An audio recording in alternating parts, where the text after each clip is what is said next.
반갑습니다. 네. 네, 246쪽이고요. 어떠한 부귀영화도 결국은 사라지게 마련이고, 아무리 건강한 몸이라도 질병에 시달리게 마련이며, 젊음이라도 끝내는 늙음으로 돌아가고, 어떠한 목숨이라도 죽음 앞에 무너지게 마련이니, 영원한 것은 자비로운 마음으로 정법을 닦는 것이다. 그러면 임종에 이르러 후회하지 않게 될 것이고, 임종에 이르러 후회하지 않으면 집착이 없어 좋은 곳에 날 것이다. 이렇게 이제 잡보장경에 나왔네요. 모든 것이 사라지죠. 아무리 이제 부귀영화를 누린다고 하더라도 반드시 사라지죠. 또 건강한 몸도 이제 질병으로 돌아가고요. 또 젊음도 늙어지죠. 우리는 반드시 늙어지고, 또 살아있는 이 생명도 반드시 죽음으로 돌아간다. 그래서 이 영원한 것이 없죠. 이 세상에는 영원한 게 없다라는 것은 왔다가 가는 것밖에 없다.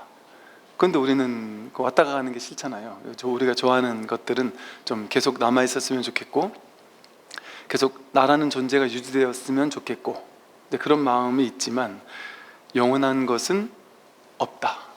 없습니다.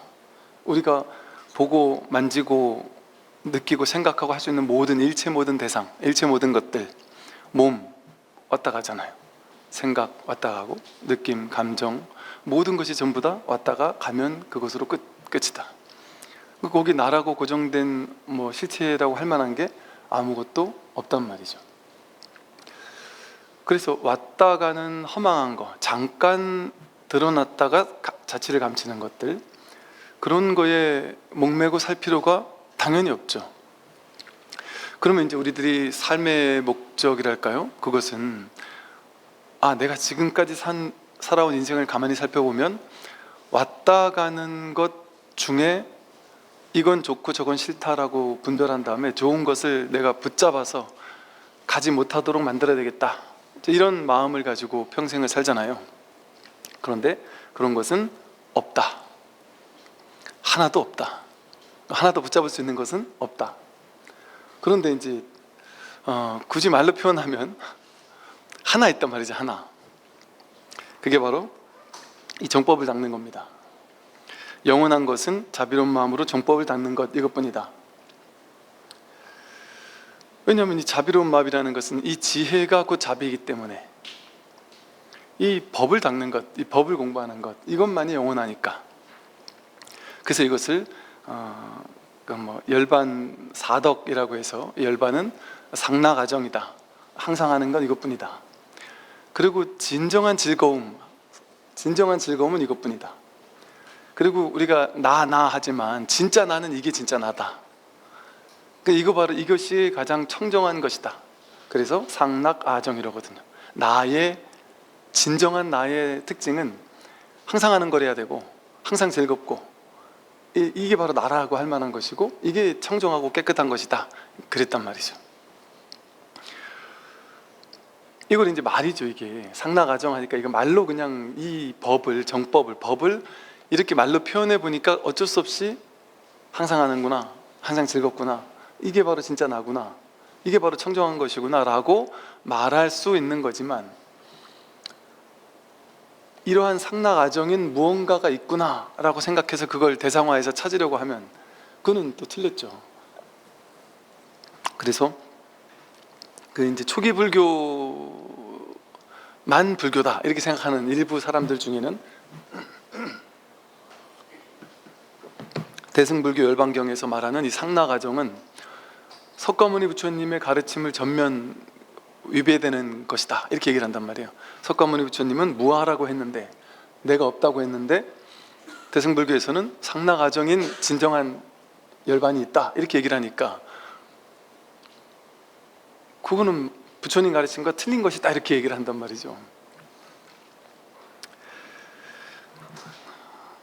참 이것은 그냥 가만히 법문을 들어보면 누구나 이해할 수 있는 누구나 그럴 수 있구나 이렇게 할 수 있는 부분이긴 한데, 이게 이제 어떤 그 분별 가지고는 좀 어렵다 보니까 이게 참 신기하게 이거를 이해를 못 하더라고요. 왜 이런 방편을 썼는지를. 이게 뭐가 있어서 그런 게 아니란 말이죠. 그 부처님도 열반 해탈을 얘기를 하셨잖아요. 근데 이 상나가정의 진정한 본성이든 열반이든 불성이든 본래 면목이든, 그 본래 면목이라는 말 자체가 본래 있던 자기 면목이라는 거잖아요.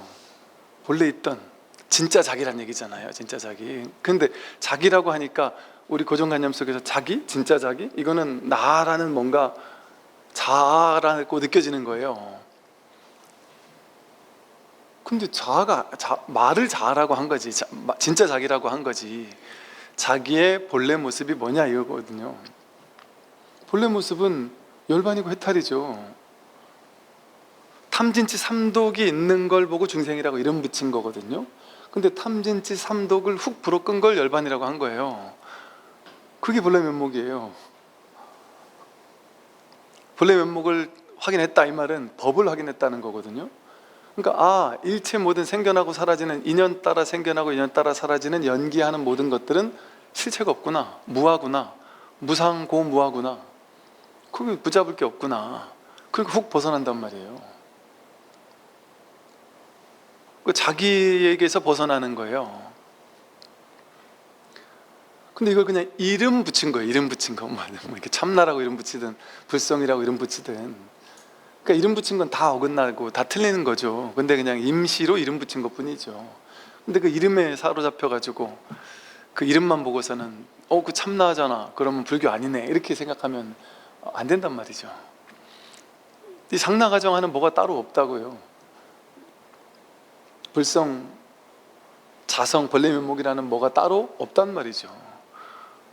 선에서 말하는 깨달음의 단계 시부도에 보면 소를 찾아라 이러지만, 소를 찾는 걸 견성이라 그러잖아요. 견우한다 그러잖아요. 소를 본다, 자기 성품을 확인한다 이러잖아요. 그런데 나중에 자기도 사라지고 소도 사라지잖아요. 그 소는 중간에 임시로 있는 거라니까요. 잠깐 있다 사라지는 거라니까요. 그냥 곧바로 깨달으라고 일지에서 저 10단계까지 갑자기 그 단계를 얘기해버리면 사람들이 너무 힘들어하니까 좀 쉬운 거, 불성, 자성, 본래 면목, 이건 진짜 쉬운 거거든요. 이거는 세수하다가 코 만지기보다 더 쉬운 거거든요. 세수는 했는데 코를 안 만진 사람이 없단 말이에요. 세수했는데 어떻게 코를 안 만질 수가 있어요? 도저히 불가능한 일이란 말이에요. 그러니까 항상 하고 있는 거라는 거예요. 안 할 수가 없는 거. 그러니까 이 쉬운 거를, 이거 정도는 이제 내가 분별만 한번 잠깐 쉬어버리면 이 자리 확인하는 건 막 어렵지 않다 보니까 깨달음, 완전한 확철대오한 부처가 된다 이러면 이건 내가 할 수 없는 일인갑다 하고 포기한단 말이죠. 근데 그냥 좀 우습게 재밌게 얘기하면 자기 성품 확인하는 거는 사실은 너무 쉬워서 어려운 거거든요. 너무 쉬워서 어려운 거거든요. 왜? 우리는 쉬운 거는 관심 없어요. 어렵게 막 꼬고 꼬아가지고 막 보이는 걸 있는 그대로 보는 건 관심 없어요. 자기식대로 해석하고 판단하고 막 꼬고 복잡하게 막 꼬아서 보는 게 우린 관심 있단 말이에요. 그냥 보는 건 관심 없단 말이죠.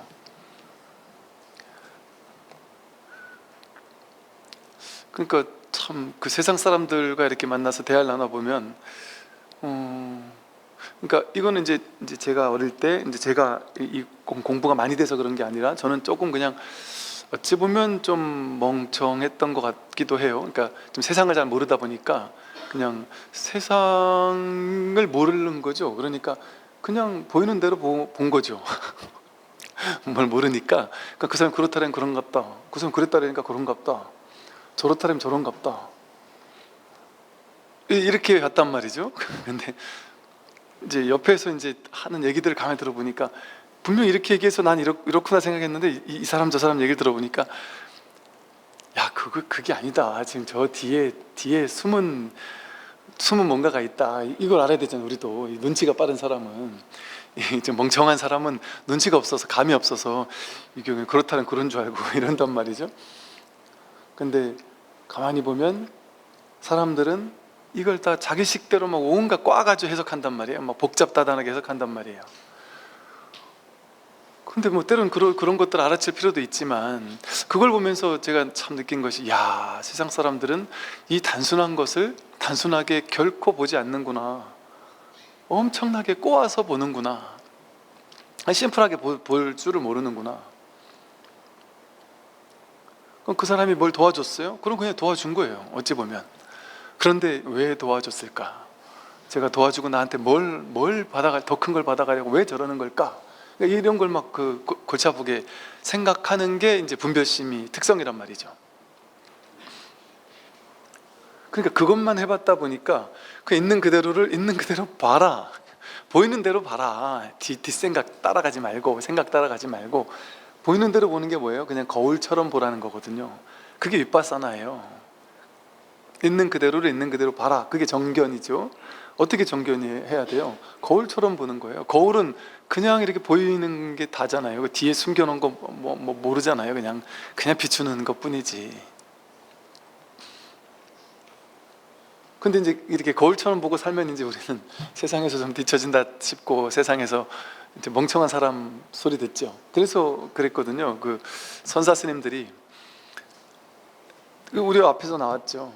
내가 하는 이 말을 세상 사람들은 바보 천치 같다고 욕할 거다. 그런데 정말 지혜를 아는 사람은 알 것이다. 얘기를 했단 말이죠. 그래서 우리가 너무 어렵게 세상을 사는 게 너무 익숙해져 있다 보니까 그냥 너무 심심하고 심플하고 단순하게 그냥 봐라, 이걸 못하는 거예요.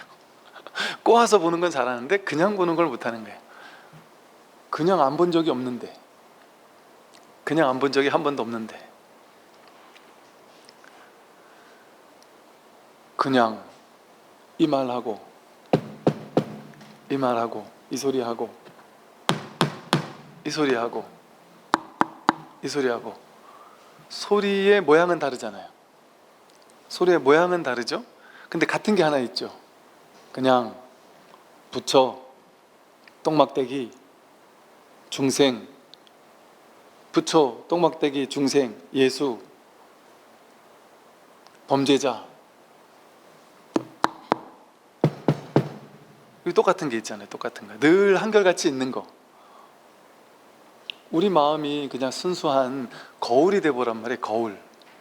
거울은 그냥 비추잖아요. 근데 거울은 이렇게 모양만 비추지만 우리 마음 거울은 모양도 비추고 소리도 비추고, 똥막대기 이 소리를 비추죠. 부처 이 소리를 비추죠. 그러니까 부처와 똥막대기가 다르지 않은 거예요. 이것도 비추고, 이 첫 번째 자리에서 우리는 다 이렇게 먼저 비추고 있잖아요. 이게 먼저잖아요. 이게 진짜 늘 있던 거잖아요. 그러니까 이 본래 자리에서는 다를 게 없죠. 부처와 똥막대기만 같은 게 아니라, 다르지 않은 것이 아니라, 우리가 하는 일체 모든 말이 전부 다 낱낱이 이 소식이거든요. 그 어떤 말도 국어책 첫 번째 글자에서 끝나는 글자가 전부 다 옛날에 뭐 1000년 전 뜰 앞에 잣나무, 뭐 마삼근, 무, 뭐 정전백수자, 뭐 이런 거를 가지고 얘기할 필요가 없단 말이에요. 도가 뭐냐? 롯데리아, 맥도날드 해도 된단 말이에요. 아니, 무슨 거든 그냥 눈앞에 있는 방석을 갖다 들어도 좋고, 무엇이든 이 법이 먼저 드러나 있단 말이에요. 늘 보는, 여기에 보이는 대상을 따라가면 다 다르지만 이 보는 이 비춤은 늘 한결같이 있잖아요. 여러분에게도 있고 저에게도 있고 부처님에게도 있고 천하의 범죄자에게도 있는, 보고 있지만 우리는 보는 내용물은 다 다르게 보지만 이 본다는 이 사실, 이 보는 비춤, 이거는 다를 수가 없잖아요. 그게 첫 번째 자리예요. 그게 우리의 본래 마음이에요. 이것만이 우리가 죽을 때 가져갈 수 있는 거다. 뭐 가져간다, 뭐 이런 말도 말이 안 되죠. 그냥 늘 있는 거니까, 오고 가는 게 아니니까. 그래서 이 공부 요것만이 오고 가지 않는 거예요. 열의 여거, 오지도 않고 가지도 않고 불생불멸, 생하지도 않고 사라지지도 않는. 이걸 깨달으면 임종에 이르러 후회하지 않죠. 임종이 따로 없으니까. 태어난 적도 없고 죽을 일도 없단 말이에요. 여기는, 이 자리는. 임종에 이르러 후회하지 않으면 집착 없이 좋은 곳에 날 것이다. 여기가 좋은 곳이거든요. 난다는 거 그냥 우리 방편으로 하는 소리예요. 좋은 곳에 난다는 거, 날마다 좋은 날이라는 걸 깨닫는 거죠.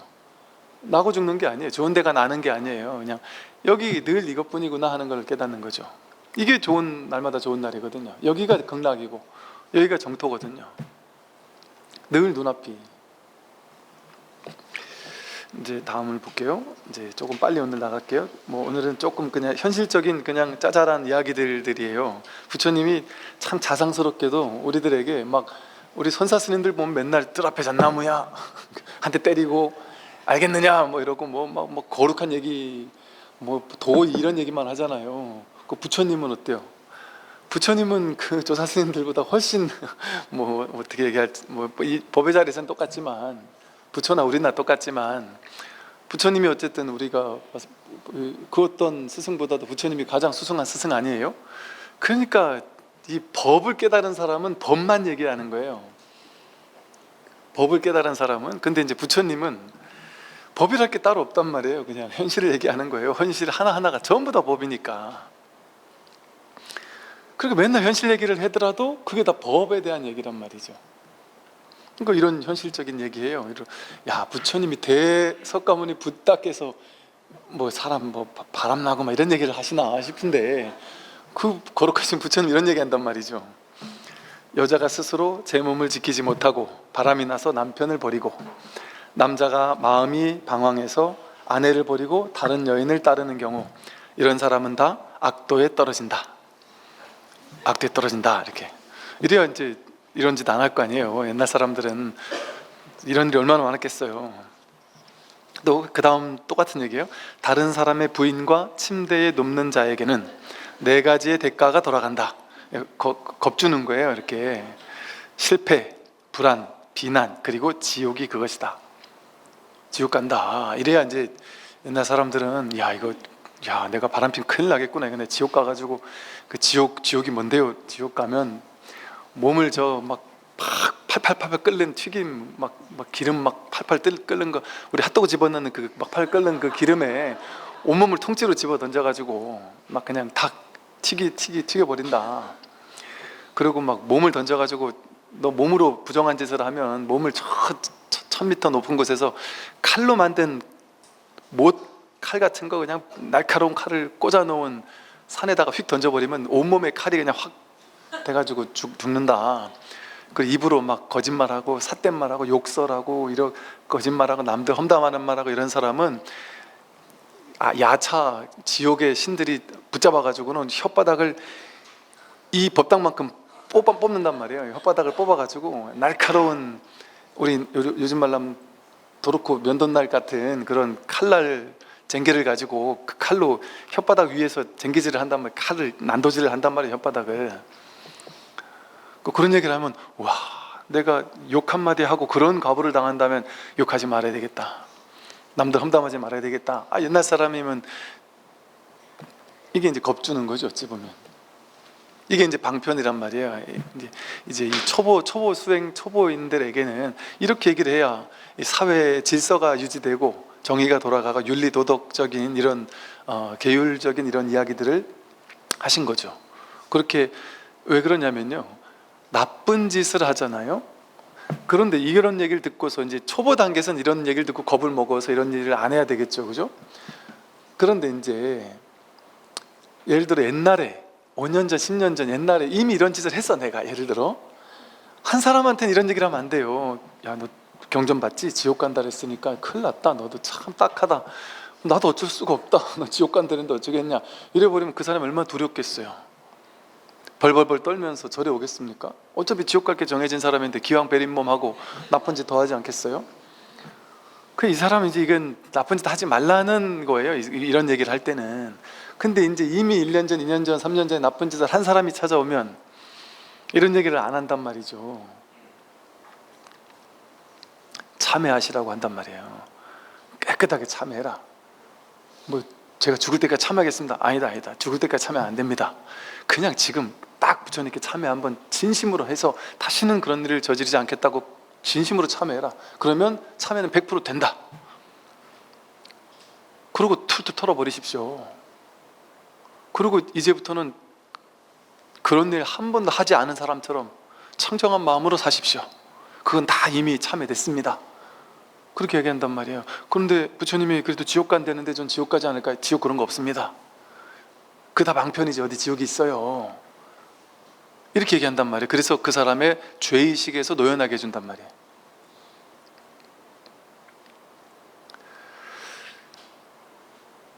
예를 들어 이게 이제 만약에 이제 일처다부제 국가다. 한 여자가 여러 남자를 데리고 사는데 여기서 살다가 자기가 옆에 이렇게 이사 다니다가 그 당시 뭐 나라 뭐 이렇게 경계선 이런 걸 잘 모를 수 있잖아요. 근데 옆에 나라인지도 모르고 옆에 나라에서 살았는데 그 옆에 나라에는 일처다부제가 아니라 일처일부제다. 그럼 이 나라에서는 자기는 범죄자 아니에요. 요 나라에서는 범죄자가 아닌데 그럼 그 사람 죄가 있는 거예요, 없는 거예요? 그러니까 진리에서는 여러 명을 데리고 사는 게 죄예요, 죄 아니에요? 그런 게 없어요. 진리에 그런 게 없어요. 왜냐하면 그거는 사람이 만들어낸 질서잖아요. 일처다부제 국가에서는 그게 정이고 일부 다처제는 그게 정이고, 티베트 같은 데서는 한 여자가 한 남자를 마음에 들어서 이렇게 결혼하려고 하면 그 남자의 남자 형제들 다 내 남편이 돼버리거든요. 신나죠.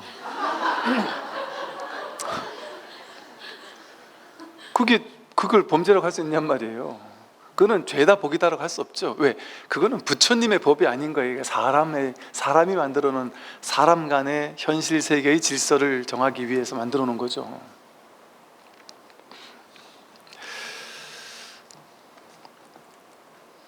다른 사람이 내 어여쁜 노이 동생이나 부인을 욕보인다면 내 마음이 얼마나 아플 것인가.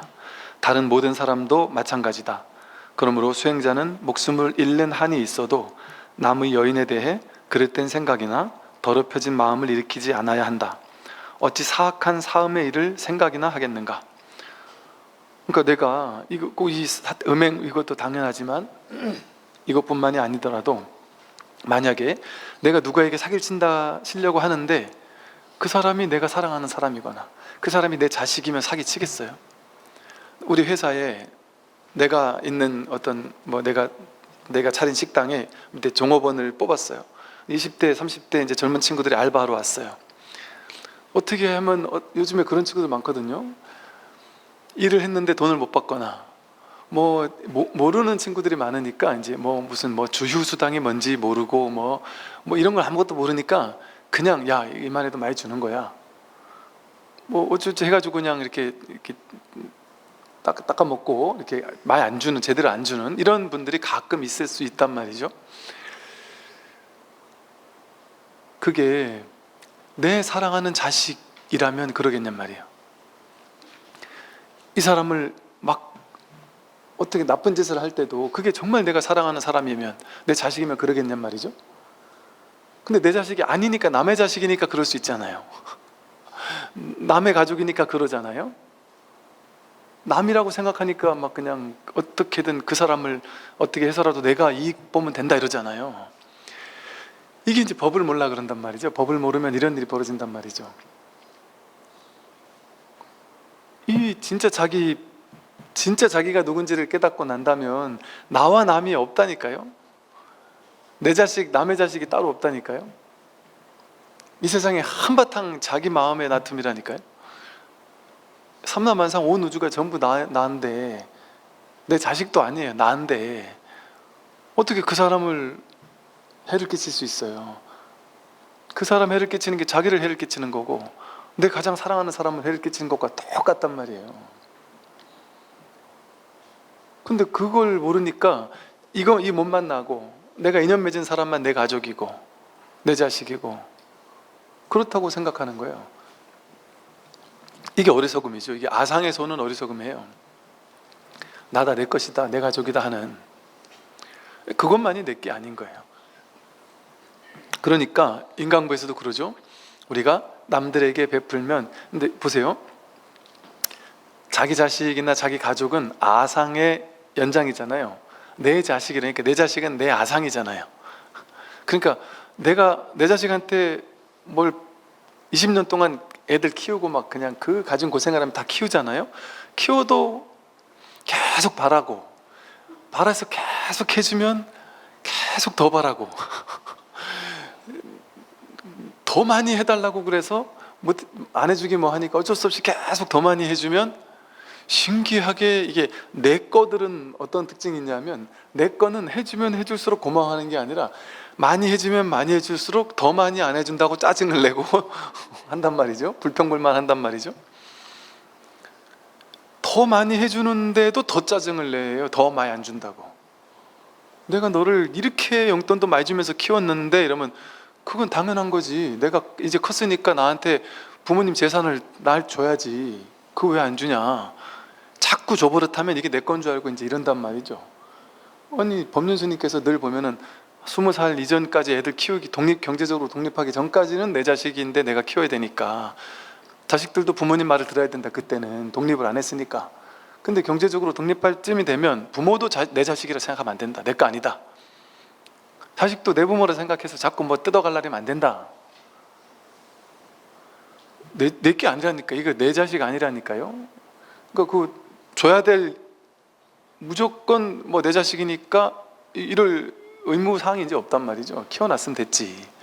부처님 경전에도 보면 자식에게 이렇게 그 자식이 독립할 수 있도록 잘 어떤 그 교육을 시켜주고, 사회 나가서 자기가 이렇게 잘 살아갈 수 있는 어떤 그런 걸 가르쳐 주라고 이렇게 나오지, 내 돈을 막 다 갖다 줘라 이러지 않단 말이에요.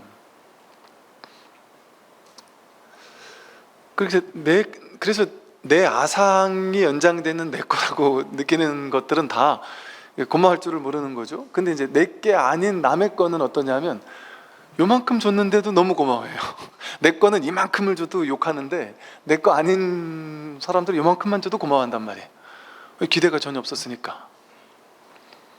그 자식한테는 수억을 갖다 바쳐도 더 달라는데 화를 내면서 왜 안 주냐고 막 그러고, 첫째보다 왜 둘째보다 첫째를 더 많이 주냐 되고, 첫째가 둘째랑 또 왜 많이 주냐를 싸우는데, 남들한테는 그냥 밥 한 끼 사줘도, 그냥 기부를 조금 해줘도, 힘든 거 조금 도와주기만 해도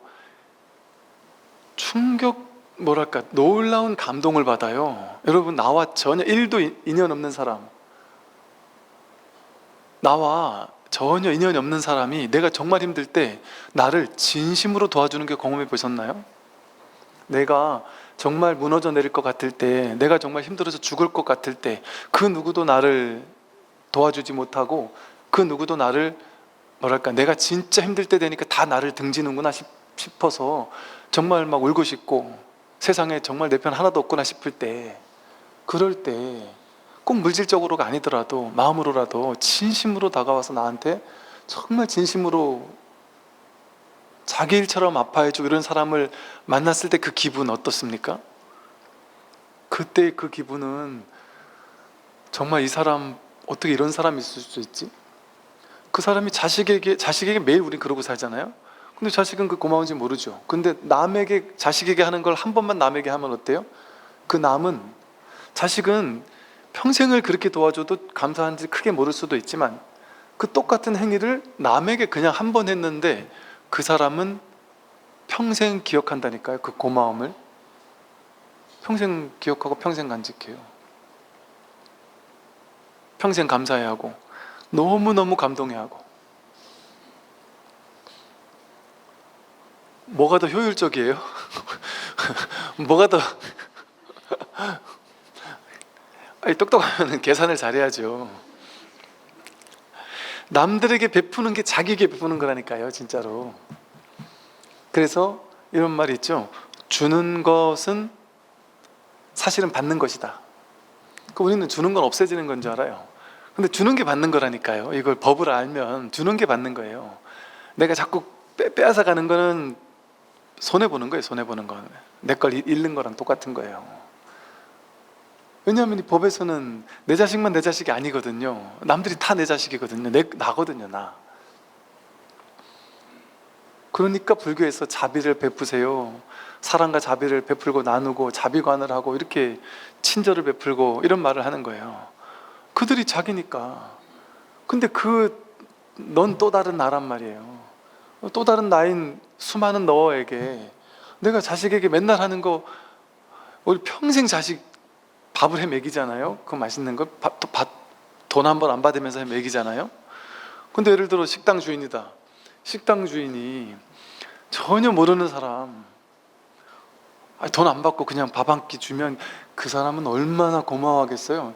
내 자식한테 평생 하는 건데 그 사람한테 딱 한 번 했는데 그 사람은 얼마나 고마워하겠어요. 어떤 이제 신부님 지망생 분께서 뭐더라? 신부님 되기 직전에 있는 그분께서 이제 신부 계를 받기 직전에, 신부 되기 직전에 이제 혼자서 이렇게 걸어서 여행을 전국 이제 막 혼자 걸어서 걷기 여행을 떠난 거예요. 그래서 제가 강원도 양구 있을 때, 강원도 고성에 있을 때 밤에 늦지막한 저녁 때 문을 두들겨요. 그래서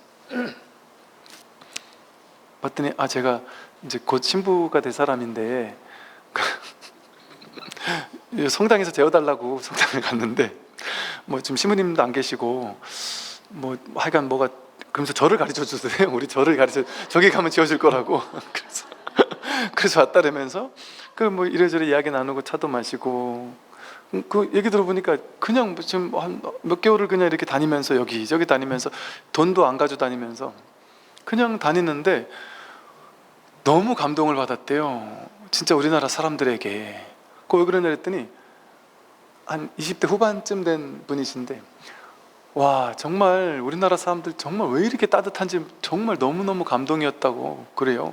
왜 그러냐 했더니 자기도 양심이 있어서 이게 딱 점심시간에 가는 건 예의가 아닌 것 같아서 점심시간 지나가지고 한 3시쯤 돼서 배고파 죽겠을 즈음 이제 3시쯤 돼가지고 그냥 초췌한 몰골로 식당 문을 두드리면서 정말 죄송한데 제가 학생인데 이렇게 배낭 이제 그냥 혼자 무전 여행을 다니고 있는데 아침에 또 한 끼도 못 먹어서 식당에 들어가서 죄송한데 한 끼 좀 그냥 대충 그냥 밥이라도 김치라도 그냥 하나 주실 수 없을까요? 이렇게 물어보잖아요. 놀랍게도 여태까지 밥이랑 김치만 대충 주고 보내거나 안 된다고 보내는 사람이 없었대요. 신기한 점은요, 그 식당의 정식 메뉴를 떡 벌어지게 딱 차려서 준대요. 거의 그런데요. 그러면서 많이 잘 먹고 다니라고. 그런데요. 그러니 그분은 지금 어디서 계실지 모르겠지만 신부님이 되시고 나면 얼마나 만나는 모든 그 성도님들에게 정말 얼마나 고맙겠어요. 왜 내가 베품을 받은 것을 누군가에게 또 베풀고 싶은 마음이 들지 않겠어요? 그러니까 보세요. 그 얘기를 하면서 막 그런 거르더라니까요. 그러면서 야 정말 진짜 이렇게 참 따뜻한 사람들이 많고 하면서 막 너무 감동을 하는 거예요. 이게 감동 보세요. 남들에게 하면 이렇게 놀라운 감동할 일이라니까요. 내 자식한테 맨날 해봐야 나는 죽도록 차렸는데 안 먹어 이러고 입맛이 없어 이러고 안 먹고 차려놔도 내가 이런 거 먹는데 다른 것도 해달라 그러고 아니 뭐 시켜달라 그러고 힘들게 몸에 좋은 거 딱 차려놓으면 딴 거 시켜달라 그러고 몸에 나쁜 거 남들한테 주면 이렇게 대접받는단 말이죠. 그런데 그 남들이 바로 진짜 자기란 말이에요. 그러니까 이게 내 자식만 내 가족만 가족이야 이렇게 하고 사는 거는 이 삶의 진짜 재미, 뭐랄까 진짜 그 기쁨, 뭐랄까 진짜 자비에 요만큼만 알고 사는 거죠. 근데 그게 어떤 것이 되었든 자기가 잘하는 어떤 것이든 내가 인상이 환한 사람이면 사람들에게 정말 밝게 웃어주는 것만으로도 되게 기쁠 수 있죠. 제가 예전에 그 말씀 드린 것 같은데 제가 군 생활하다가 뭔가가 막 너무 안 꼬여가지고 너무 막 꼬여가지고 막 누구랑 막 뭐가 잘 안 돼가지고 막 그냥 이래야 되냐 말아야 되냐 왜 이게 뭐 이게 잘못되지 않았냐 뭐 이제 더 이상 당신을 우리 여기서 부를 수 없다 뭐 이랬더니 막 노발대발하면서 그러면 똑바로 하시든지요 막 이런 소리 막 지어가지고 저도 한 소리 좀 한마디 그냥 탁 단호하게 하고 나오다 보니까 걔네 마음이 찜찜하더라고요. 근데 우리 절에 나오는 이등병 친구가 생글생글 웃으면서 와가지고 막 다가와가지고는 막 씩 웃으면서 충성 사랑합니다. 그게 이제 이게 사랑해서 사랑한다는 게 아니라 원래 우리 부대 구호가 충성 사랑합니다 였어요. 그러니까 무조건 사랑합니다 붙여야 되는 거예요. 근데 이제 다들 몸이 건조하죠. 충성 사랑합니다 그래 가잖아요. 근데 생글생글 웃으면서 거의 그러면서 뭐 오늘 안전일 있으세요? 뭐 이러고 지나가는데 그냥 지나간 거예요. 그 친구는 이등병 계급장 달고 그냥 지도 힘들 텐데 그냥 지나가면서 쌩긋 웃고 지나가는데 그렇게 기분이 막 확 풀리더라고요. 제 마음이 그냥 환해지더라고요. 순식간에. 근데 그게 장군들도 그런 얘기 하신다니까. 장군분들이 나는 이 사단의 장군이면 얼마나 높으신 분이에요. 장병들하고는 얼마나 차이가 나요. 근데 그 장군분들이 언제 가장 큰 보람을 느낀다는지 아세요? 내 밑에 내가 데리고 있던 이렇게 바로 앞에 있는 직원, 바로 앞에 있는 그 병사들 있을 거 아니에요? 그 병사들이 제대해가지고 찾아올 때 제일 뿌듯하다는 거예요. 그래서 옆에서 이제 전화가 와가지고 그래 요즘 잘 지내니 막 이래가지고 누구신데 그러세요? 네 우리 내가 같이 데리고 있던 그 병사 전역해가지고 근데 장군님께 이렇게 막 다이렉트 전화까지 해요? 그랬더니 우리는 엄청 친해. 그래서 내가 얘 지금 꽃이 정성 들이고 있는 중이라고 사위 삼으려고 이러면서. 근데 그 이런저런 얘기들을 나누다 보면 그런 그 장병들이 장군님한테 어떻게 이런저런 얘기를 해요. 근데 본인도 이게 외롭잖아요. 장군쯤 되면 외로운 자리란 말이에요. 왜 강해 보여야 되고 남들 앞에서는 자기의 나약한 모습 보일 수 없단 말이죠. 근데 이제 혼자 관사에 혼자 있으면 관사 관리병 옛날에 있었단 말이에요. 관리병하고 늘 둘이 있으니까 본인이 힘든 거 관리병은 다 안단 말이에요. 그럼 밥 먹다가 넌 요즘 힘든 거 없니? 이러면서 두덜두덜 그냥 얘기를 한대요. 그러면 그 아이가 위로를 해준대요. 근데 그게 내가 지금 이 장군 계급장 이런 거 별을 2개를 달고서 저 병사애가 위로해 주는 게 이렇게 따뜻하지? 이런 걸 느낀다니까요. 사람은 다 그렇죠. 다르지 않아서 그래요. 우리 모두가. 그러니까 우리 모두는 우리 모두를 살릴 수 있는 힘과 지혜를 가지고 있는 것이죠. 누구나 다 본래 부처이기 때문에 그래요. 그래서 겉에 드러난 모양의 세계, 지위가 높고 잘 나가고 아무 의미 없다니까요. 그거 아무 의미 없다니까요. 다 똑같은 사람들이라니까요. 우리 옛날에는 연예인 이러면 막 신비에 쌓여 있어가지고 연예인들은 가만히 앉아가지고 누가 떠먹여주는 것만 먹는 줄 알고 살았잖아. 우린 생각하고 살았단 말이에요. 어릴 때 연예인들은 막 다들 집에서 일하는 사람들이 막 다 해주는 줄 알고 그렇게 생각했단 말이에요. 근데 요즘에 연예인들 막 이렇게 TV 프로 나오는 거 보면 꼭 그렇지만도 않기도 하잖아요. 제가 서초동에 있을 때 그 얘기 했잖아요. 그 높으신 분들이 고민을 들어보니까 우리랑 똑같은 고민이란 말이에요. 애가 사고 치고 똑같은. 그러니까 사람은 진짜 똑같구나. 특별히 잘난 사람이 있을 수가 없구나. 특별히 대단한 사람이 따로 있을 수가 없구나. 도인들도 마찬가지 여러분. 제가 어릴 때 도인에 대한 환상이 있었거든요. 도인에 대한 환상. 도인은 막 벌벌벌 차라리 높은 사람 앞에 가면 안 떨리는데 도인 앞에 간다면 막 엄청 떨렸단 말이에요. 근데 그것도 우리 상이에요. 상. 어찌 보면 그냥 조조 스님처럼 동네 할아버지 같은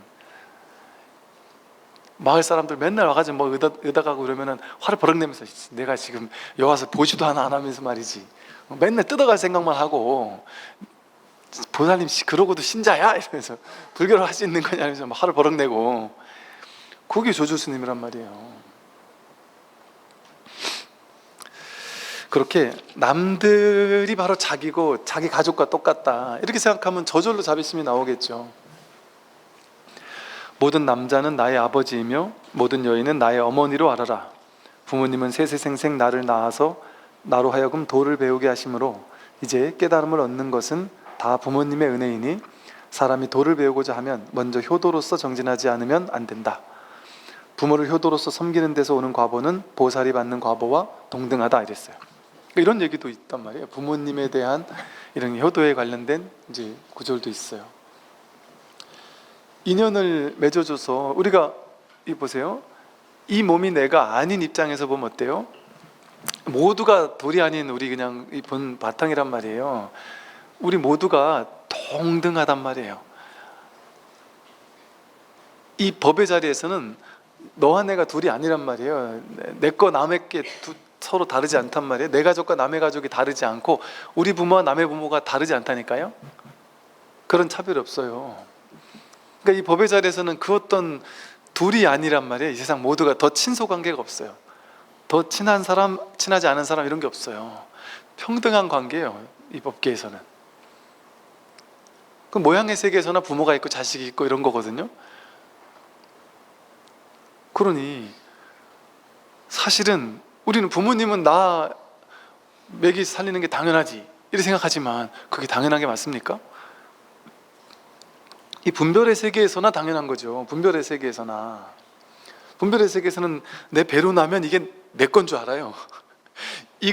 내 배에서 난 내 배도 내 게 아닌데 이걸 내 건 줄 아니까 이 배에서 났으니까 내 거라고 생각한단 말이에요. 그러니까 내 거라는 아상이 생겨나니까 걔를 내가 키워야 되는 줄 알아요.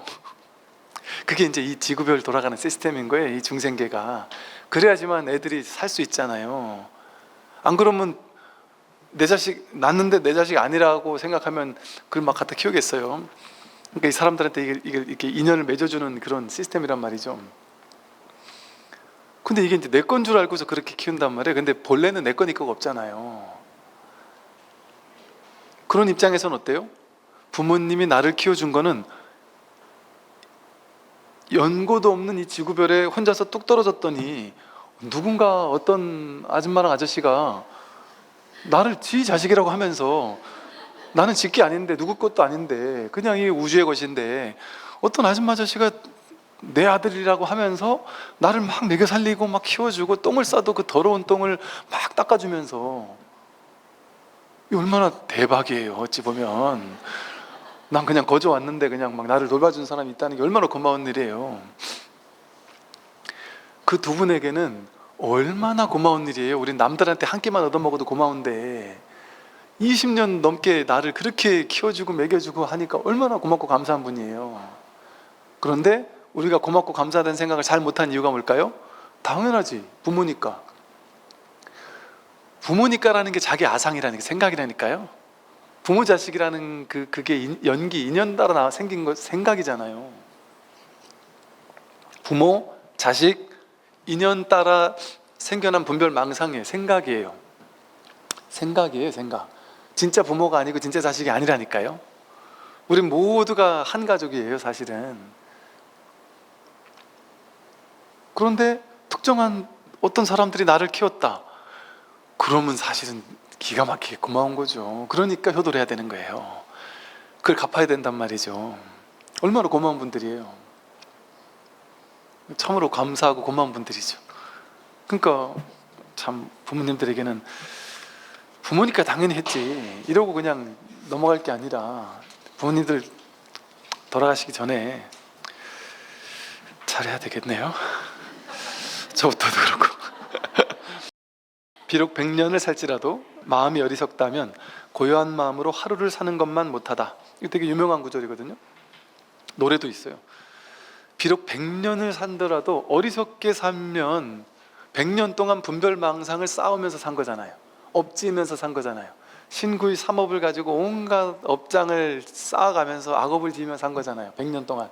그러니까 100년 동안 분별망상에 업을 짓고 살았으니까 완전 마이너스 인생이죠. 좋은 게 하나도 없잖아요. 100년 동안 업만 짓고 살았으니까. 그런데 단 하루를 살더라도 마음을 고요히 한다는 건 뭐예요? 고요한 마음이라는 건 뭐예요? 분별망상을 따라가지 않는 삶이에요. 분별지가 아니라 무분별지로 사는 거예요. 무분별심, 반야지혜로. 바른 지혜의 안목을 갖추고 하루를 사는 거, 그건 그 하루만큼 업장에 소멸되는 거잖아요. 그 하루만큼 세상의 진실이 무엇인지를 보고 사는 거잖아요. 이거는 여러분 뭘 선택하시겠어요? 그냥 분별 가지고 100년 사는 거, 분별 없이 하루 사는 거. 물론 우리는 이 몸이 난주하니까 분별 가지고 100년 살기를 선택하겠지만 법에서는 그렇지 않단 말이에요. 법에서는 분별 없이 하루 사는 게 훨씬 더 값진 삶이란 말이에요. 값진 정도가 비교할 수가 없어요. 그 어떤 산술적 비유로도 그거를 이 고요한 마음으로 하루 사는 것이 훨씬 좋다라는 걸 다 말할 수가 없을 정도로 훨씬 더 수승한 거단 말이죠. 이건 다르게 말하면 분별하는 생각을 가지고 평생을 살아봐야 부처님 법문 한 번 듣는 거에 보다 못하단 말이에요.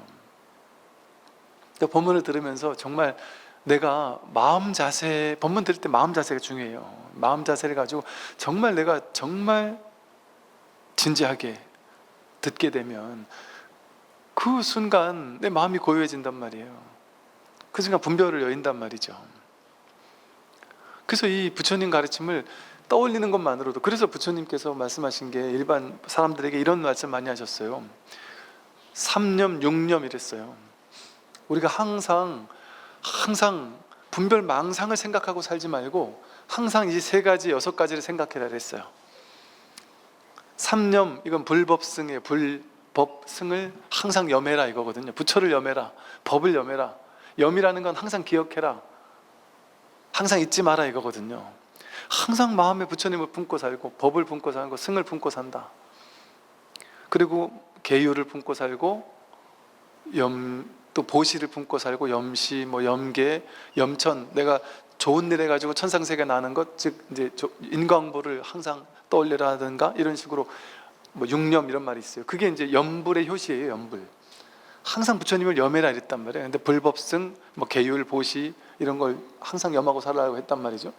그러니까 즉 분별 망상만 하고 살 것이 아니라 늘 무분별지인 이 불법승 삼보를 항상 마음에 품고 사는 것만으로도 이런 공덕이 있다는 거죠. 그러니까 100년을 사는 게 무슨 의미가 있겠어요? 분별 망상 가지고 살면 하루를 이 공부하며 사는 것만 못하다. 만일 현명하고 잘 협조하며 행실이 올바르고 지혜로운 도반을 얻게 되면 모든 어려움을 극복할 수 있으니 기쁜 마음으로 생각을 가다듬고 그와 함께 가라. 수행자는 참으로 도반 얻는 행복을 기린다. 자기보다 뛰어나거나 동등한 친구와는 가까이 지내야 한다. 만일 이러한 벗을 얻을 수 없으면 허물을 짓지 말고 무수의 뿔처럼 오직 혼자서 가라. 수타니파타가 법구경과 함께 가장 초기 경전, 그리고 석가모니 부처님의 그 가르침이 좀 오염되지 않고 잘 드러나 있는 경전이라고 이렇게 설명을 해요. 가장 초기 경전이다 이렇게 얘기를 해요. 여기서 이렇게 도반 얻는 즐거움, 이것을 아주 크게 강조를 해요. 좋은 도반 얻는 것은 깨달음의 반을 성취하는 게 아니라 깨달음의 전부를 성취하는 것이다 이랬단 말이죠. 왜 그러냐면 이 공부는 억지로 하는 게 아닌 거예요. 이 세상에서 가장 훌륭한 일은, 그런데 애쓰지 않는데 저절로 훌륭해지는 비법, 전혀 애쓰지 않았는데 저절로 좋은 사람이 되는 비법 뭐겠어요? 교육도 좋겠지만 교육 별 그닥 큰 도움은 안 돼요. 좋은 부모 만나는 거겠죠. 그냥 좋은 부모를 만나면 그 자식은 나쁜 자식이 되고 싶어도 나쁜 자식이 될 수가 없어요. 무조건 부모를 따라간단 말이에요. 그런데 노력합니까? 부모님의 그 아름다운 성격, 이타적인 성격, 그 훌륭하신 성품을 닮으려고 막 기를 써야지만 그거 닮아지나요? 전혀 노력하지 않아요. 그냥 그 엄마 아빠와 함께 울고 웃고 똥 오줌 싸면서 그러고 그냥 사는 거예요, 그냥. 그런데 나는 단지 살았을 뿐인데 전혀 무위법이에요. 무위법. 애쓰지 않았단 말이에요. 애쓰지 않았는데 저절로 아름다운 성격, 좋은 말씨, 신구의 삼업이 청정해지잖아요. 좋은 부모를 만나면. 그러니까 여러분이 본래 만들어져 있는 그 성격, 성품 같은 것들은 애써서 만들어낸 게 아니잖아요. 저절로 주어진 거잖아요. 뭐에 따라? 인연 따라. 그 부모님을 만나는 것부터가 자기 인연 형성에 중요한, 그러니까 그 자기 성격 만들어진 게 억지로 한 게 아니잖아요. 저절로 된 거잖아요.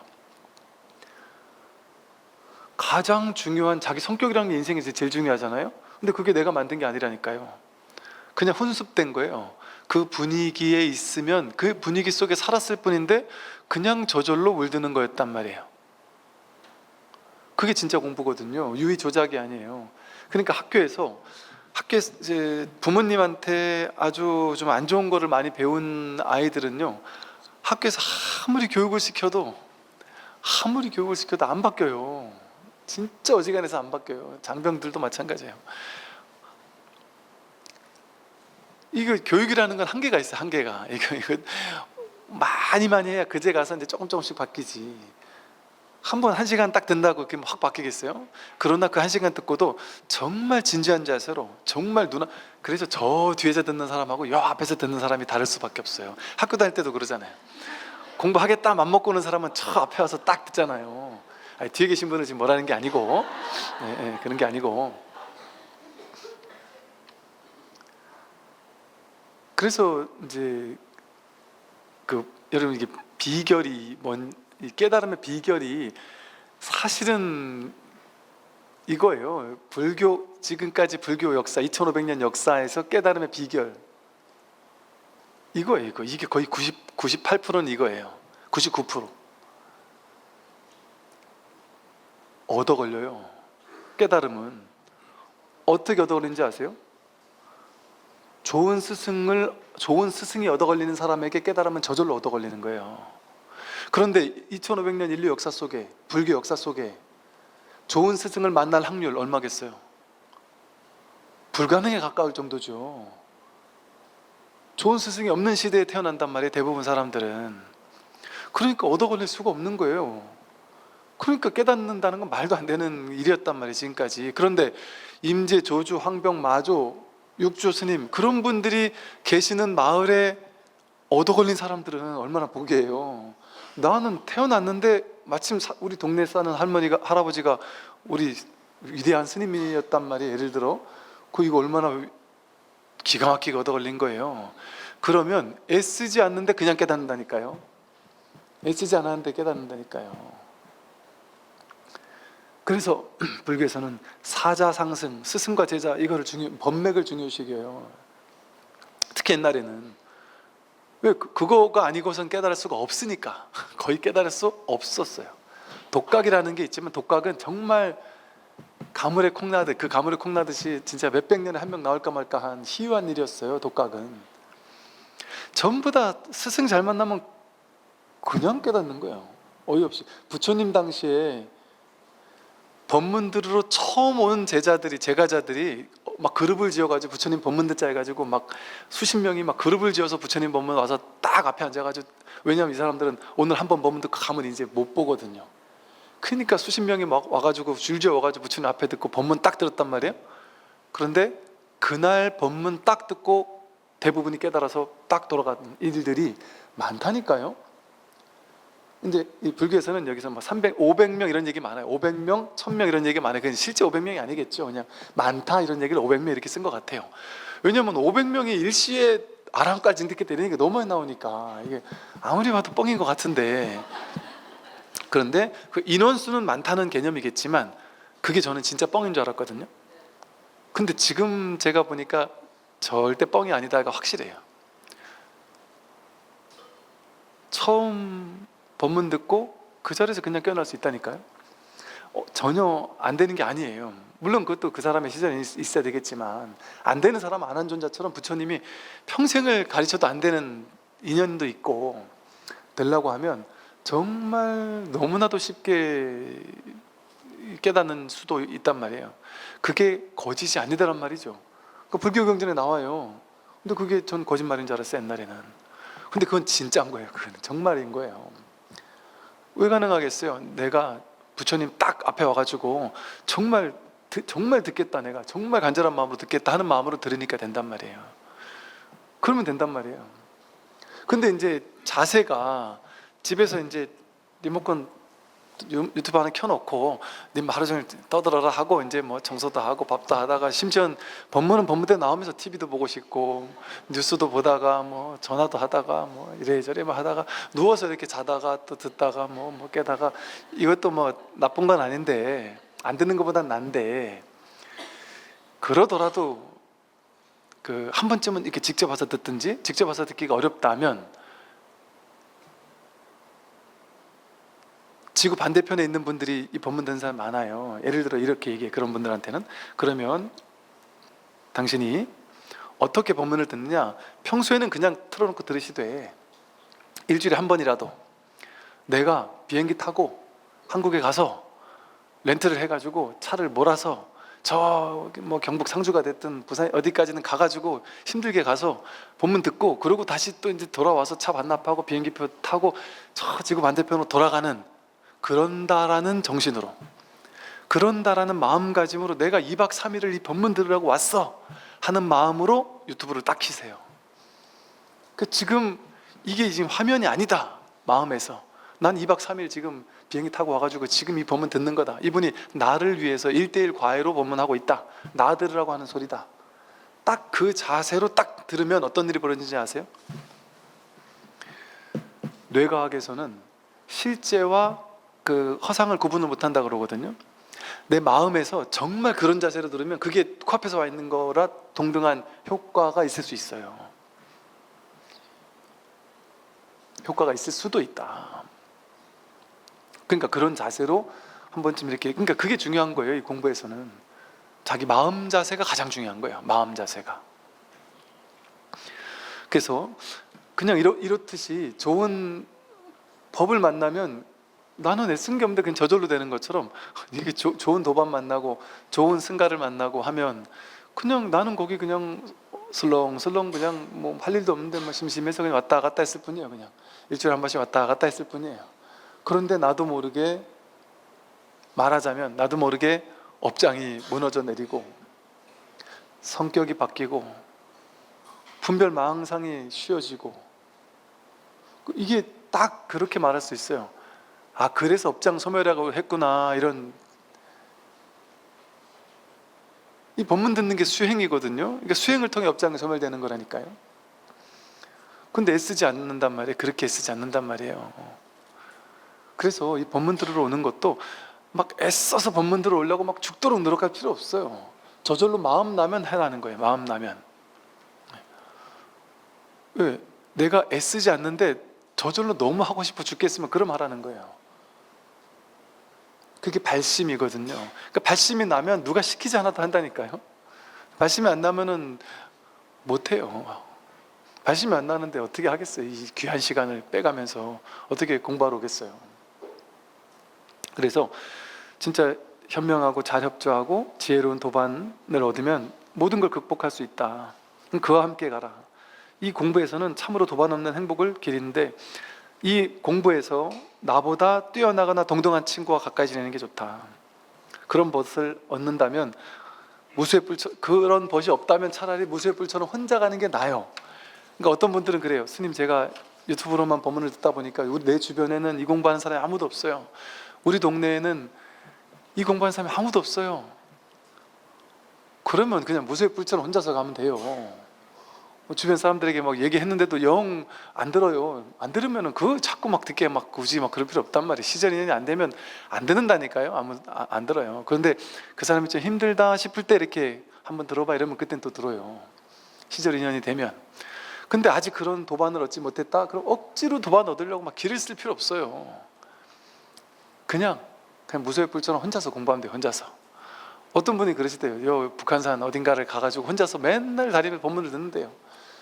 귀에다 이제 이게 꽂고서, 이제 제가 전에 그 무슨 그 무슨 이어폰이랬죠? 그 골전도 이어폰 얘기를 했더니, 골전도 이어폰을 이렇게 크게 틀고 이렇게 다닌대요. 그러니까 골전도 이어폰을 또 크게 틀면은 이게 좀 잘 안 들려서 크게 틀면은 옆에 사람들이 약간 들리나 봐요. 옆에 지나간 사람도. 이게 앉아가지고, 의자에 앉아가지고 이렇게 가만히 앉아서 멍 때리면서 이렇게 가만히 앉아서 쉬면서 이렇게 듣고 있는데, 옆에 사람이 뭘 하나 이렇게 먹을 걸 주더래요. 그러더니 아유 고맙습니다 하고 이렇게 먹는데, 법상스님 맞죠 그래요. 그래서 맞다 그랬더니 자기도 그렇다 해가지고 두 분이 앉아가지고 막 한두 시간 앉아가지고 이 공부 얘기를 하면서 너무 좋았다면서 그런 얘기를 하는 분도 계시더라고요.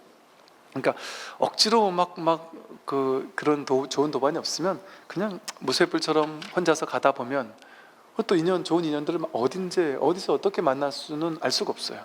그러니까 저도 이렇게 여러분 주변에도 그럴 수 있을 것 같은 느낌이 드는 게 참 진짜 신기하게, 제가 우리 저것 때문에 부동산에 가니까 부동산 계신 분이 아는 분이 또 옆에 가서 우리 오시는 귀한 스님들 오신다 그래서 선물이라도 좀 비스켓 같은 거 사드리려고 비스켓집 가니까 그 사장님이 또 법문 듣는다 그러고 이게 사가지고 걸어오는데 또 어떤 거사님이 들어준다고 막 따라와서 보니까 법문 듣는다 해서 그 스님 맞죠? 이게 본명은 몰라요. 유튜브 그 스님 맞죠? 의외로 많더라고요. 그러니까 그걸 보면서 의외로 우리 주변에 이 공부하는 사람들이 많을 수도 있겠다, 그런 생각이 참 많이 들더라고요. 다음을 볼게요. 6가지 집착이 있기 때문에 온갖 재물을 탕진하고 악도에 들어가게 된다. 6가지란 무엇인가? 첫째는 술을 좋아하여 놀아나는 일이요, 둘째는 불시에 남의 여인의 방에 드나드는 일이요, 셋째는 도박에 빠지는 일이요, 넷째는 쾌락을 지나치게 좋아하는 일이요, 다섯째는 나쁜 벗과 사귐이요, 여섯째는 게으름을 피우는 일이다. 온갖 재물을 다 탕진하고 악도에 들어가게 된다. 이런 일에 집착을 하게 되면 누가 봐도 이거는 아주 삿된 일들이죠, 그죠? 여기 마지막에 게으름을 피우는 것도 나오죠, 그죠? 그 앞에야 누가 봐도 잘못된 일인데, 이 불교에서는 부처님께서 방일하지 마라, 정진해라, 게으르지 마라, 이런 얘기를 엄청 많이 하거든요.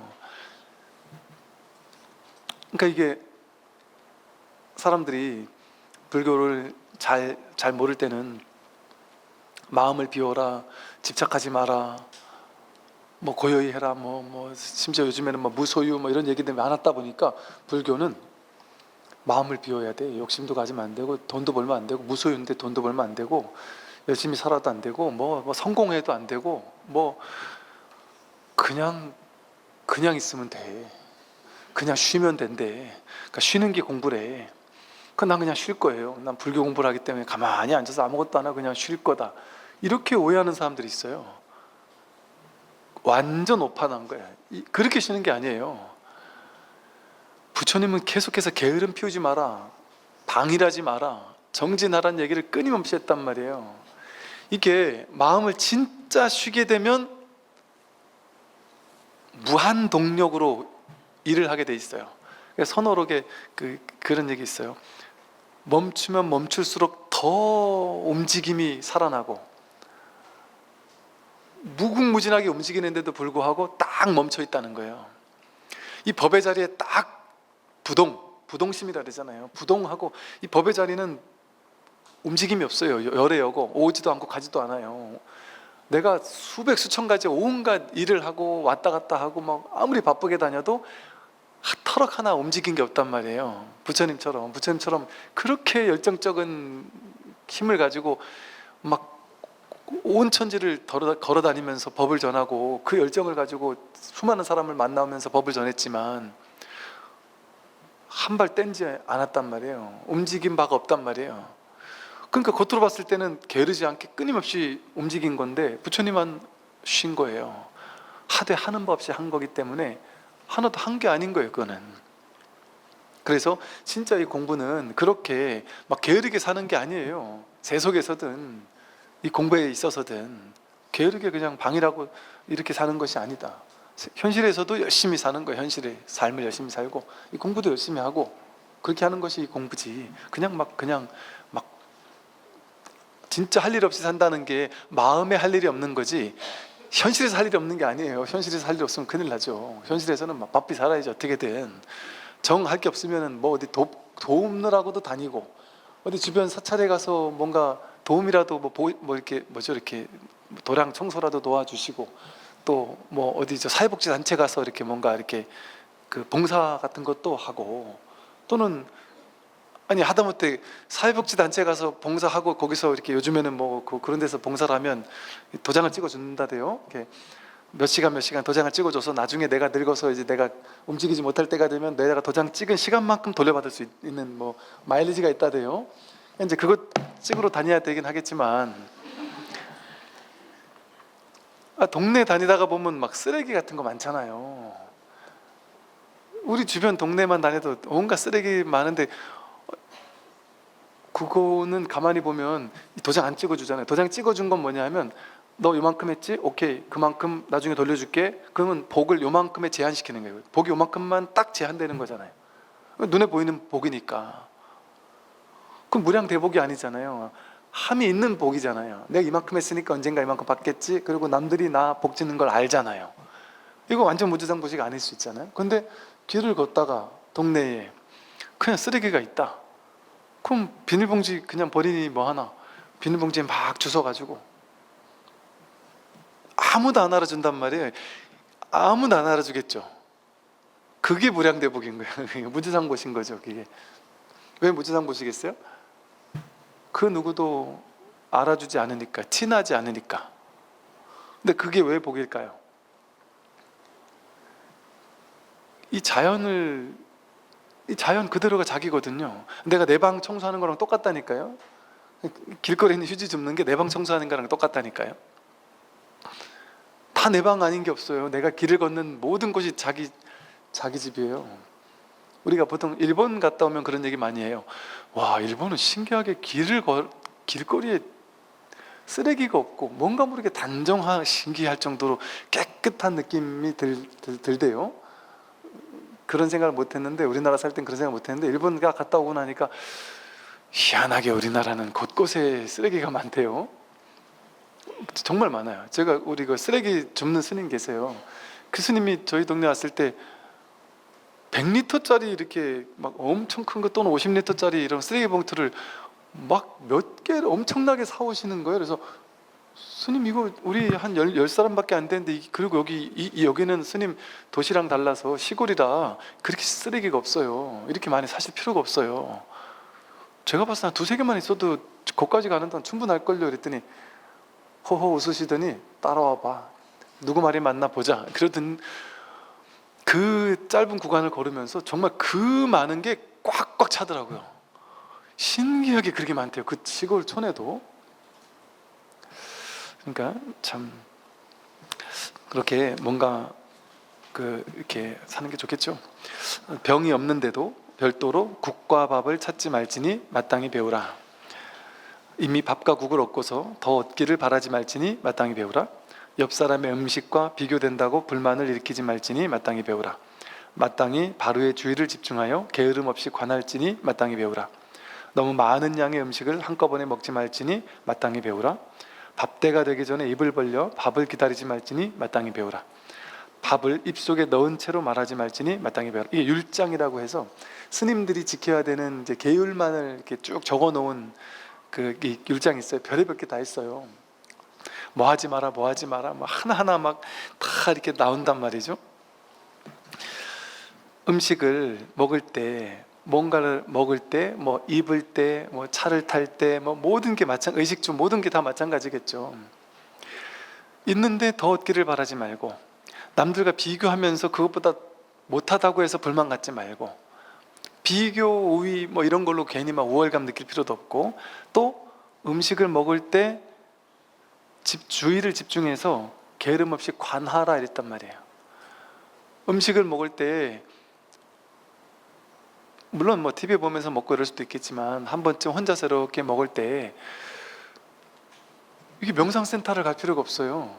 혼자 심심해서, 보살님들은 혼자 집에서 밥해 먹 드시는 일이 많잖아요. 그러면 대충 그냥 김치 하나만 꺼내놓고 드시거나 막 그러시잖아요. 꼭 그럴 때가 제일 좋을 때예요.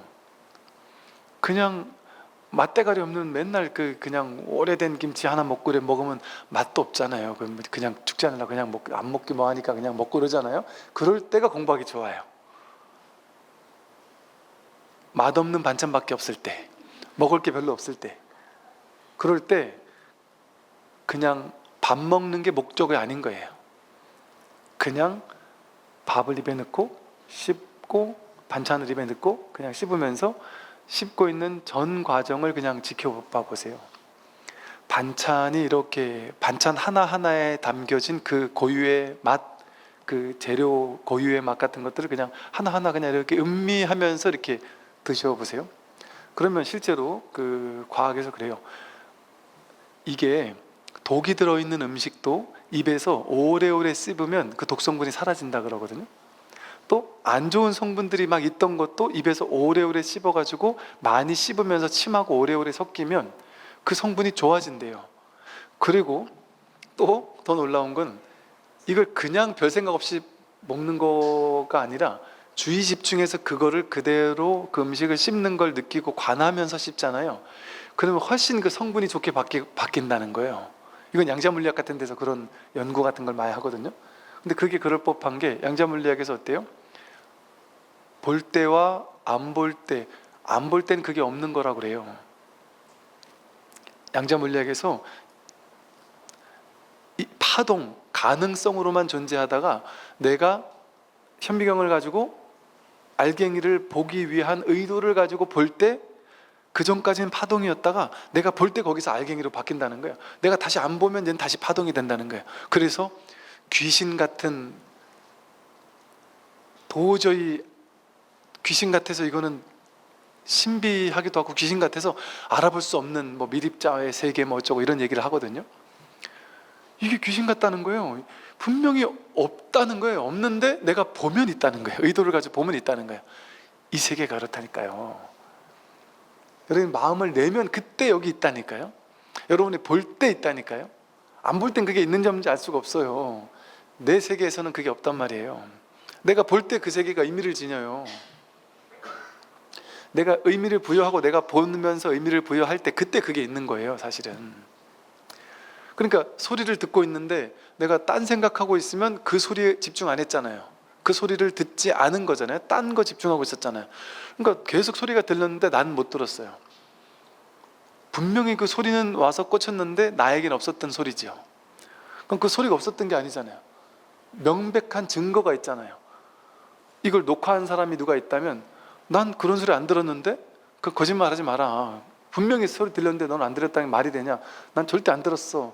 녹화한 걸 돌려보면 들렸단 말이에요.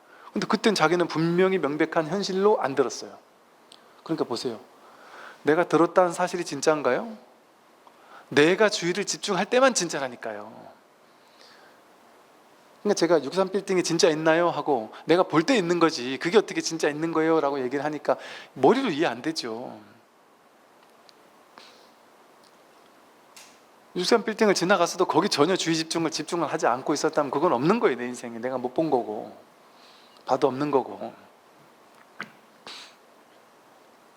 그래서 이 본다는 사실이 세상을 근원으로 돌이켜요. 무분별지로 분별하지 않고 보는 것이 근원적인 치유를 일으키거든요. 말하자면 본래로 돌려놓으니까. 본래라는 건 뭐예요? 좋은 것도 아니고 나쁜 것도 아니고 그냥 있는 그대로거든요.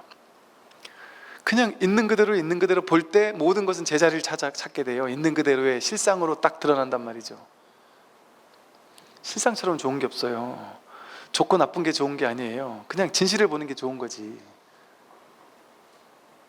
아마 그래서 그러지 않을까요? 그러니까 내가 음식을 먹을 때도 관하면서 먹으면, 오래오래 씹으면서 그걸 느끼면서 먹으면 그 성분도 더 좋아진다 그러고, 그렇게 하면 뭐 얹힐 일도 없겠죠. 내 몸에 가서 좋은 걸 먹어야지 진짜 좋겠어요? 그렇게 관하면서 먹는 게 훨씬 좋겠죠.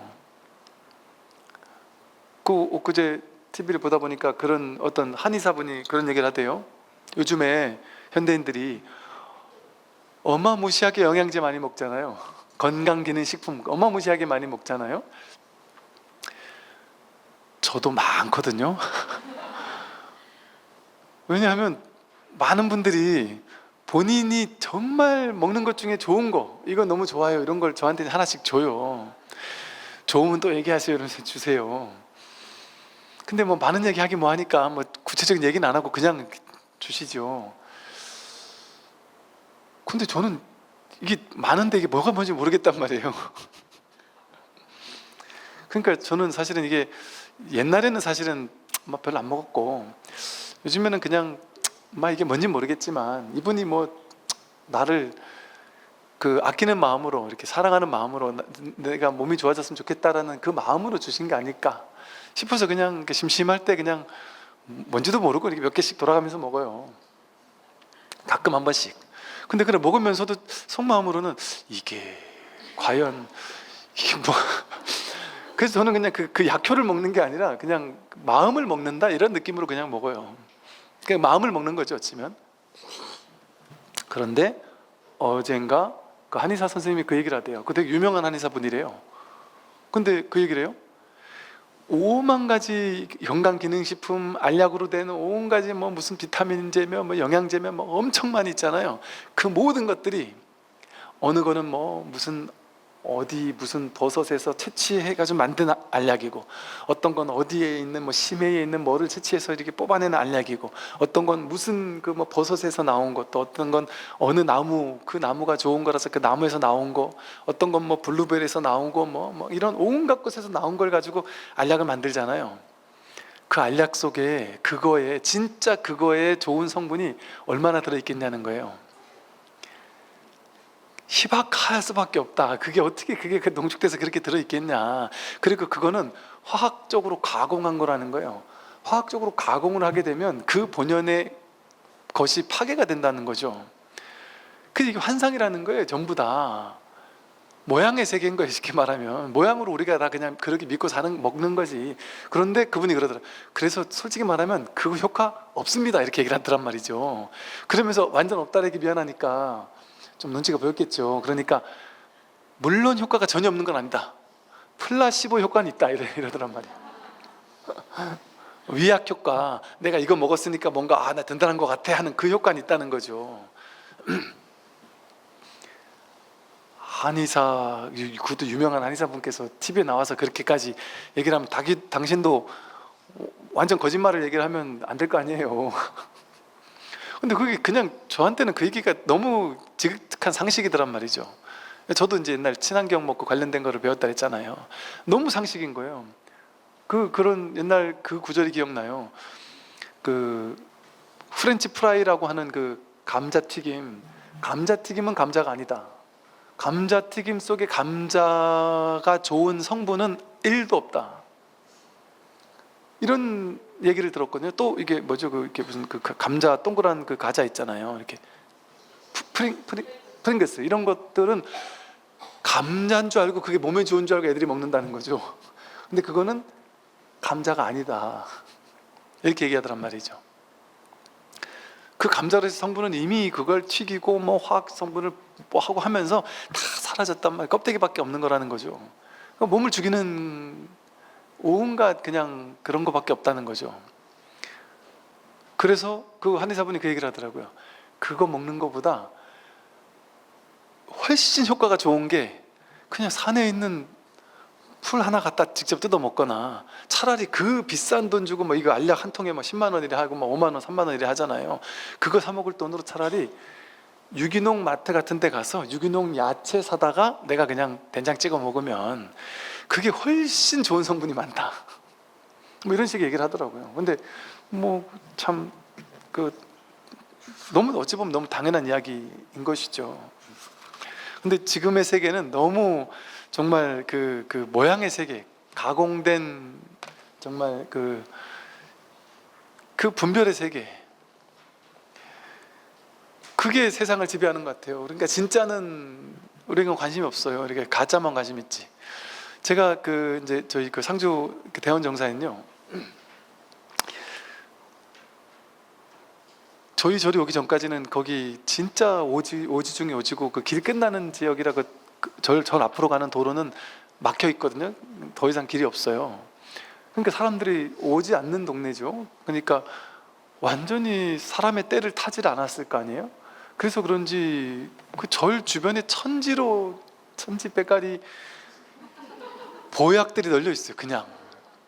근데 사람들이 잘 모르는 건지 뭐 이렇게 절에 서니까 안 뜯어 가시는지는 모르겠지만 그 별의별 게 다 있어요. 그냥 정말 그냥 보약들이 막 널려 있다니까요.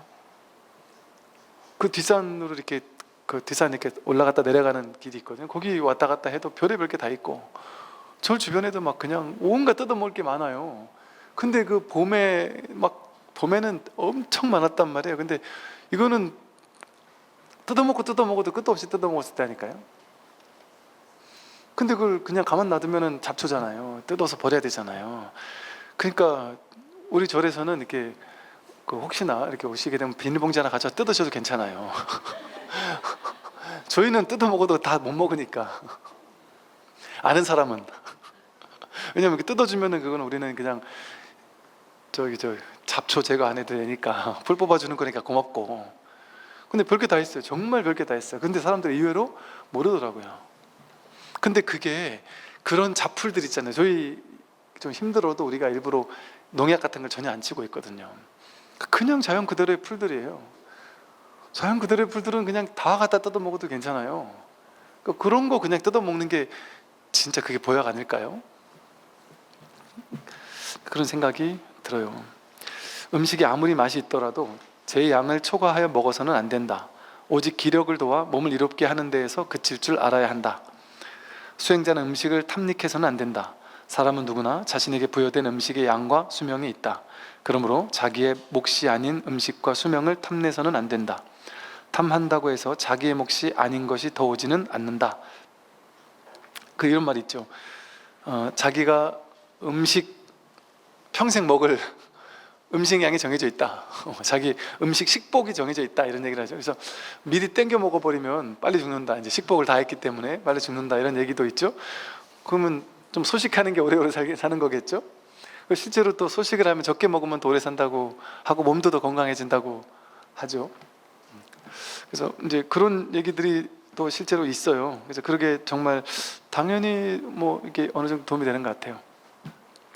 그래서 과도하게 자기 양을 초과하지 않았을 때 그냥 뭐랄까 이렇게 개운하잖아요. 뭔가 모르게 막 기분 나쁘잖아요. 많이 먹고 나면 막 기분 나빠지고 괜히 막 찝찝하고 뭔가 막 스트레스 받고 뭔가 뭐 속도 좀 안 좋고 뭔가 모르게 찜찜하고, 특히나 밤늦게 뭐 많이 먹으면 밤에 잠이 좀 양질의 잠을 못 자잖아요. 근데 그냥 뭐 먹고 근데 희한하게 배고플 땐 꼭 밤늦게만 배가 고프단 말이죠.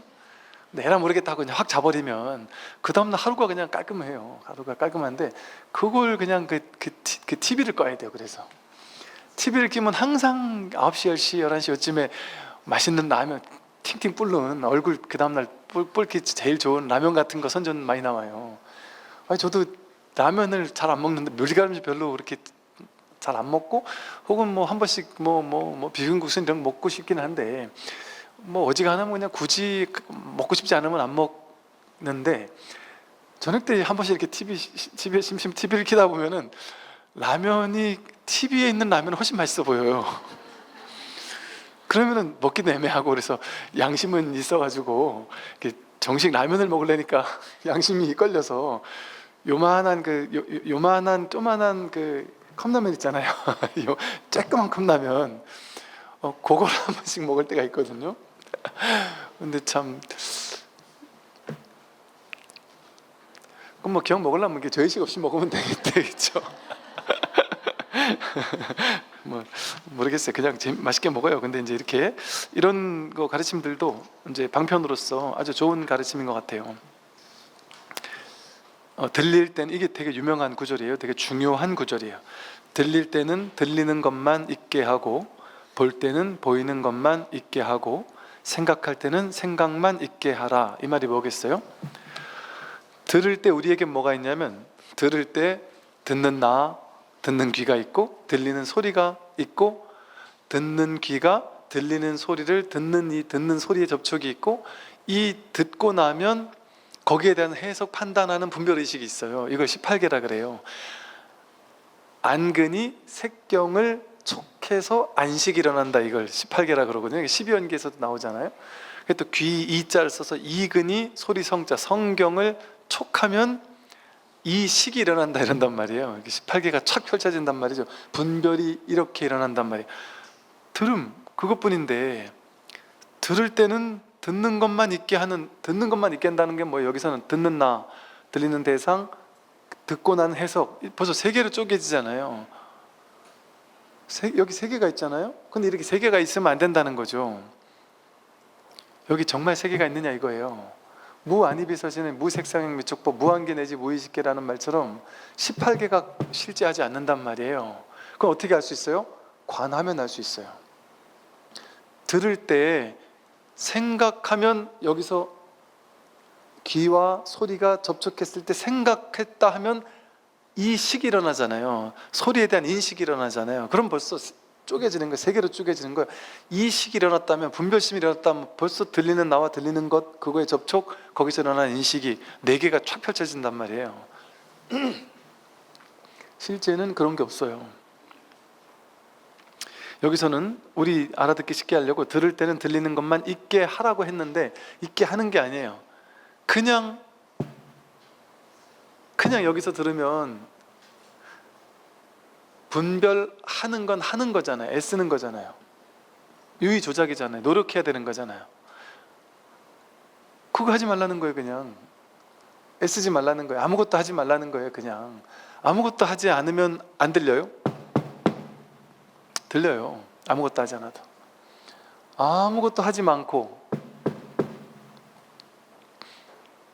이게 훨씬 쉬운 거란 말이에요. 그러니까 쉬운 거 하라는 거예요. 어려운 거 하지 말고. 그래서 들을 때 정말 팩트 체크를 한번 해보라는 거예요. 들을 때 정말 무슨 일이 일어나고 있지? 듣자마자 해석했다 하면 벌써 그는 두 번째 자리 떨어진 생각이에요. 벌써 분별의 세계죠. 18개가 확 펼쳐진 거예요. 벌써. 그렇게 듣지 않고 들을 때, 그래서 익은 원통이라 그랬어요. 관세음보살님 입도한 길이 바로 익은 원통. 듣는 소리를 듣고 깨달았단 말이에요. 대부분 깨달은 사람의 70%는 80%는 소리를 듣고 깨달아요. 그리고 한 20% 정도는 보고 깨닫고, 아주 간간히 냄새 맡다 깨닫는 사람도 있어요. 듣다 깨닫는다는 게 되게 놀라운 소식이에요. 그래서 불교에서도 관할 때 소리를 관하는 거, 이 종을 치고 뭔가 자꾸 두들기고, 아니면 이렇게 주장자를 이렇게 들어 보이는 건 보다 깨달으라고, 주장자를 꾹꾹 내려치는 건 듣다 깨달을 수 있으니까. 왜 이렇게 주장자를 갖다가 들어 보이고 때리겠어요? 스님이 주장자를 막 듣고 막 왔다 갔다 하시네. 와, 또 뭔가 있어 보이네. 좀 뭔가 있나 보네. 이런 해석하라는 게 아니에요. 거긴 스님도 없어요. 주장자도 없어요. 그냥 암만이 있어요. 그걸 비추는 이 마음만이 있단 말이에요. 여긴 그냥 들을 때는 여기 들리는 소리와 들리는 나와 이 소리에 대한 해석이 있습니까? 뭐만 있어요? 이것뿐이잖아요. 내가 들리는 것만 있게 한 거예요? 내가 들리는 것만 있게 했나요? 아니에요. 그냥 들리는 것만 있어요. 내가 그렇게 만든 게 아니에요. 이거 여러분 들으려고만 애썼나요? 그냥 저절로 애쓸 필요 없이 본래 면목이란 말이에요. 이것은 이 아함경에서 말하는 게 이거예요. 들을 때는 들리는 것만 있게 해라. 볼 때는 보이는 것만 있게 하라. 생각할 때는 생각만 있게 하라. 생각하는 그 자리에, 분별하고 있는 그 자리에 분별 아닌 늘 있는 하나가 있어요. 근데 우리는 분별하는 그 생각의 내용을 따라가니까 생각할 때 그 생각만 보잖아요. 그런데 그 생각에 생각 아닌 이게 같이 있어요. 딱 붙어서 같이 있어요. 그렇게 생각할 때는 생각만 있게 하는 거예요. 생각의 내용을 따라가는 게 아니에요. 생각하는 그 자리에 생각 아닌 이것이 바로 확인된다는 말이죠. 그래서 번뇌 즉 보리라고 했어요. 번뇌가 있는 거기에 곧장 보리가 같이 있어요. 내가 분별이 많아 죽겠어요, 분별이 많아 죽겠는 게 아니라, 분별이 많다라는 것은 내가 부처를 확인할 수 있는 매 순간을 놓치고 있는다는 거예요. 분별 있는 그 자리에 깨달음이 같이 있으니까. 이게 바로 선이거든요. 석가모니 부처님은 선을 얘기 안 했다? 이러잖아요. 이렇게 선을 얘기했는데, 아함경에서 이렇게 선을 얘기했는데 어떻게 선을 얘기를 안 했어요, 부처님이. 선이 뭐가 선이에요? 이게 선이라니까요. 들리는 때는 들리는 것만 있게 해라. 이거 하고 뜰 앞에 잣나무 마삼근, 소리를 뻑 지르거나 같은 거예요. 그거를 조금 다르게 바꾼 게 선의 화두예요. 그러니까 뜰 앞에 잣나무다 이랬더니 뜰 앞에 있는 잣나무, 그런 사물을 가리켜서 얘기하지 마세요. 저는 법을 물었습니다. 법을 얘기해 주세요. 그랬더니 뜰 앞에 사물 말고 법? 알았어. 다시 질문해라. 법이 무엇입니까? 뜰 앞에 잣나무. 첫 번째는 뜰 이렇게 뜰 앞에, 뒤가 아니라 앞에 있는 저 잣나무 이렇게 모양 따라갔잖아요. 모양 따라가 이해했단 말이에요. 두 번째, 나는 모양을 얘기하지 않는다. 뜰이라는 모양, 앞, 뒤라는 모양, 잣나무라는 모양, 그런 모양을 얘기할 마음이 없다. 너에게 그런 거 얘기해 줄 마음이 없다. 내가 뜰 앞에 잣나무 할 때 뜰 앞에 있는 잣나무 모양을 따라가는 게 아니라, 상을 쫓는 게 아니라 들릴 때 들리는 것만 있게 해라. 그럴 때 너는 거기서 법을 본다. 법이 무엇입니까? 뜰 앞에 잣나무까지 갈 것도 없어요. 뜰 이것만 있게 하는 거예요. 그 여기서 법이 확인된단 말이에요. 뜰에서. 이게 선이에요. 부처님이 그러니까 선이라고 이름 붙인 것뿐이에요. 그냥 부처님 가르침을. 그러니까 도저히 제가 아무리 봐도 석가모니 부처님의 가르침과 교리와 모든 것이 선과 1도 다르지 않아요. 완전히 다를 수가 없어요. 그냥 같은 얘기를 하고 있단 말이에요. 근데 왜 그렇게 초기 불교, 선불교로 나눠가지고 다르다고 하는지를 도저히 이해할 수가 없어요. 제가 선에 대해서 쓴 책이라고 하면 우리 다음 주 공부할 그 선어록과 마음공부, 그거 하나잖아요. 근데 오히려 초기 불교에 대해서 쓴 책이 더 많아요. 붓다 수업도 그렇고 뭐 도표로 있는 불교 교리도 그렇고, 석가모니 부처님의 초기 교리 해설한 책들이거든요. 그게 그대로 선이에요. 중도가 그대로 선이에요. 부처님 말씀하신 중도가 그대로 선이에요. 그러니까 수행하지 말라는 말이 진짜 수행하지 말라는 게 아니에요. 진짜 중도를 닦으라는 얘기지. 부처님 말씀하신 중도를 닦아야지 불교 역사 속에서 만들어진 유의 조작하는 오염된 유의 조작의 수행을 하지 말라는 얘기예요. 진짜 수행하지 말라는 게 아니라. 네, 오늘 여기까지 말씀드리겠습니다. 안녕하십시오.